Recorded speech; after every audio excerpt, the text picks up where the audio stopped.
So এই মুহূর্তে আছি আমি এই মুহূর্তে আছি আমি বিরাটিতে। তো বিরাটি অঞ্চলে আসার পর সকালবেলা মর্নিং ওয়াক করতে গিয়ে একটা বিশেষ দৃশ্য চোখে পড়লো। সকালবেলা মানে এদিকে তো বনগা, এটা আমরা 1 নম্বর প্ল্যাটফর্মের দিকে আছি।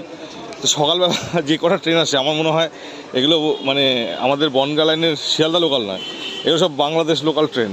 কারণ এখান থেকে যেসব ট্রেনগুলো আসে সকালবেলা, এই সকালবেলা প্রত্যেকটা ট্রেনের মধ্যে শুধু আর শুধু বাংলাদেশি মানুষে প্রত্যেককে দেখা যায়। যার জন্য মানে আমি ভাবি যে মাঝে মাঝে যে আদতে কি এটা মানে আমাদের ভারতীয় ট্রেন নাকি সেটা সরাসরি বাংলাদেশ থেকে ট্রেনটা আসছে। এবার আমি একটু কিছু বলবো। হ্যাঁ বলো। এবার আমার একটা বক্তব্য বিষয় হচ্ছে যে এসআইআরটা মাঝে খুব সরকারি এসআইআর, আমার বন্ধু আমার ভাই সুমন দাসের সাথে আমি একমত পোষণ করছি।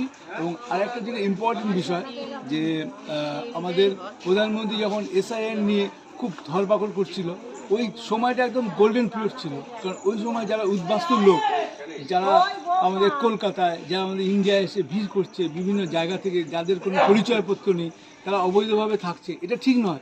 আপনি দেখুন যে কোনো ইউরোপিয়ান কান্ট্রিতে যান, ওখানে আপনার তোমার পরিচয়পত্র না থাকলে কিন্তু ওই দেশ থেকে বার করে দিচ্ছে। কিন্তু আমাদের দেশেও সেটা করা উচিত। কারণ কি, আমাদের দেশের যে ছেলেমেয়েরা আছে তারা আজকে এদের জন্য চাকরি বাকরি পাচ্ছে না, এদের জন্য কাজের সুযোগগুলো কমে যাচ্ছে। এরা এসে বাংলাদেশ থেকে এসে প্রচুর পরিমাণে টাকা দিয়ে দোকান কিনছে, যার ফলে কি হচ্ছে, আমাদের লোকাল ছেলেগুলো মার খাচ্ছে। তো বন্ধুরা, আমি এটার প্রচণ্ড প্রতিবাদ করি।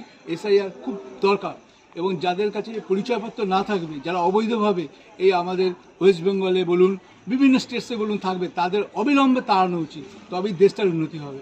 That's all friends.